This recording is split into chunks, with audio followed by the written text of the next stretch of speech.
الحمد لله نحمده ونستعينه ونستغفره ونؤمن به ونتوكل عليه أما بعد فأعوذ بالله من الشيطان الرجيم بسم الله الرحمن الرحيم ألف لام ميم ذلك الكتاب لا ريب فيه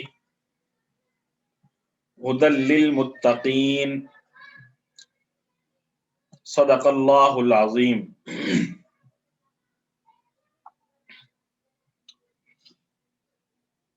الف لام میم ذالک الکتاب لا ریب فیہ ھدی للمتقین۔ الف لام میم، اس کے حقیقی معنی اللہ ہی کو معلوم ہے۔ کل کے سبق میں ہم یہ پڑھ چکے ہیں کہ حروف مقطعات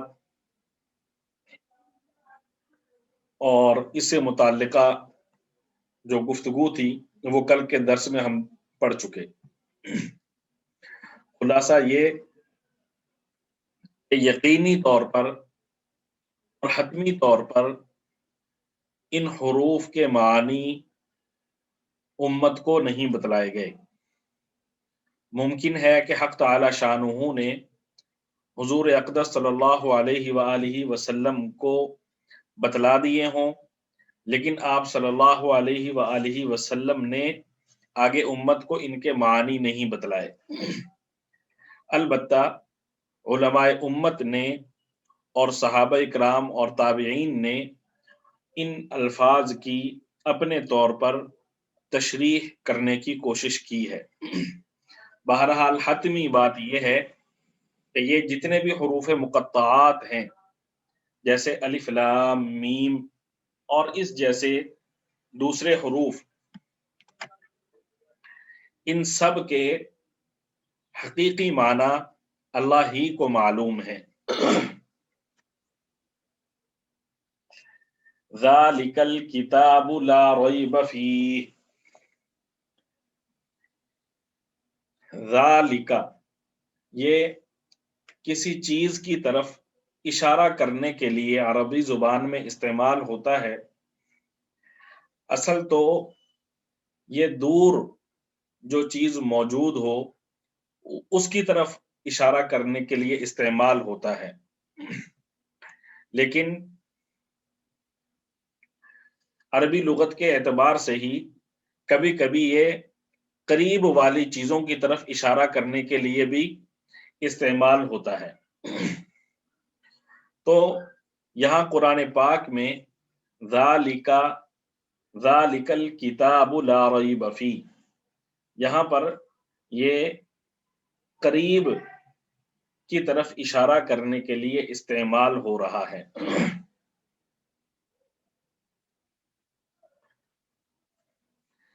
الکتاب، یہ کتاب کا لفظ اردو زبان میں، عربی زبان میں، فارسی زبان میں مشترک ہے، یہ سب زبانوں میں استعمال ہوتا ہے۔ کتاب کے شروع میں جب الف لام کا لفظ لایا گیا تو اس کا مطلب یہ ہے خاص کتاب۔ خاص کتاب، کتاب کا مطلب عام کتاب، جب اس کے شروع میں الف لام لگا دیا گیا تو وہ کتاب خاص ہو گئی۔ الکتاب خاص کتاب، کون سی کتاب؟ یہ جو آپ کے ہاتھوں میں ہے، آپ کے سامنے ہے، وہ کون سی کتاب ہے؟ قرآن پاک۔ اس سے قرآن کریم مراد ہے۔ لا ریب فیہ، لا ریب، اب یہاں پہ لا ریب، لا کا مطلب نہیں، لا الگ لفظ ہے اور ریب کا لفظ الگ ہے۔ تو لا کا مطلب نہیں اور ریب کا مطلب شک، کوئی شک نہیں۔ ریبا شک، لا ریبا کوئی شک نہیں۔ آگے فیہ، یہ بھی دو لفظ ہیں، فی الگ ہے اور ہی الگ ہے۔ فی کا مطلب میں اور ہی کا مطلب اس۔ ذالک الکتاب لا ریب فیہ، اس کتاب میں کوئی شک نہیں۔ ذالک الکتاب لا ریب فیہ، اس کتاب میں کوئی شک نہیں۔ ہدی للمتقین،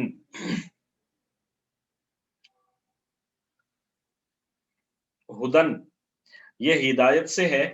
اس کے بارے میں کچھ باتیں گزشتہ سورہ فاتحہ اہدنا الصراط المستقیم کے ذیل میں ہم پڑھ چکے ہیں، کچھ باتیں آج آئیں گی۔ ہدن کا مطلب ہدایت، جو ضلالت یعنی گمراہی کے مقابلے میں استعمال ہوتا ہے۔ للمتقین، یہ دو چیزیں ہیں، ایک لام اور پھر آگے المتقین، یہ الگ ہے۔ لام کا مطلب کے لیے، لام کا ترجمہ کے لیے، المتقین، متقین اتقاء اور تقوی اس سے استعمال ہوتا ہے، اس کا معنی ہے تقوی والے لوگ۔ متقین کا ترجمہ تقوی والے لوگ، تقوی والے لوگ۔ تو اس آیت کا ترجمہ یوں ہوگا، ذالک الکتاب لا ریب فیہ، لا ریب فیہ ہدی للمتقین، یہ وہ کتاب ہے جس میں کوئی شک نہیں، یہ متقین کے لیے، تقوی والوں کے لیے ہدایت ہے، یہ تقوی اختیار کرنے والوں کے لیے ہدایت ہے۔ ذالک الکتاب لا ریب فیہ، یہ وہ کتاب ہے جس میں کوئی شک نہیں۔ ہدی للمتقین، یہ کتاب باعث ہدایت ہے تقوی اختیار کرنے والوں کے لیے، ڈرنے والوں کے لیے۔ ذالک الکتاب لا ریب فیہ، یہ کتاب ایسی ہے جس میں کوئی شک نہیں، کسی قسم کا کوئی شک نہیں۔ ہدی للمتقین، یہ متقین کے لیے، ڈرنے والوں کے لیے، تقوی والوں کے لیے باعث ہدایت ہے۔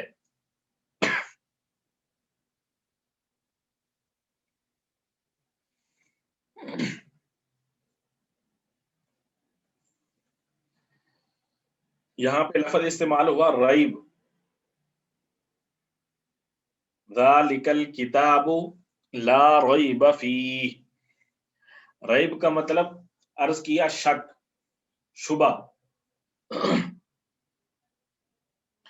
امام راغب اصفہانی رحمۃ اللہ علیہ بہت بڑے عالم گزرے ہیں، تو ان سے ریب کا جو معنی ہے منقول ہے کہ ریب ایسے وہم کو کہا جاتا ہے، ایسے خیال کو کہا جاتا ہے جس کی کوئی بنیاد نہ ہو، جو بے بنیاد شک، بے بنیاد شبہ، بے بنیاد وہم کو ریب کہا جاتا ہے۔ اور انسان تھوڑا سا غور کرے، تھوڑا سا سوچے تو اس سے وہ صرف غور و فکر سے ہی وہ دور ہو جائے۔ تو کہنے کا مقصد یہ ہے کہ یہ جو قرآن پاک آپ کے ہاتھوں میں ہے، اس میں کسی بھی قسم کا، بڑا تو بڑا، چھوٹا سا بھی اس میں شبہ نہیں ہے، چھوٹی سی بھی کوئی شک و شبے والی بات اس میں نہیں ہے۔ مفسرین نے لکھا ہے کہ حق تعالی شانہ نے ذالک الکتاب، یہ ذالکا اگرچہ اس میں اشارہ بعید کے لیے ہے، دور کی طرف اشارہ کرنے کے لیے یہ استعمال ہوتا ہے، لیکن یہاں پہ قریب کے معنی میں یہ لفظ استعمال ہوا، اس میں اشارہ اس بات کی طرف ہے کہ سورہ فاتحہ میں انسان نے اللہ تعالیٰ سے درخواست کی تھی، اہدنا الصراط المستقیم، آپ ہمیں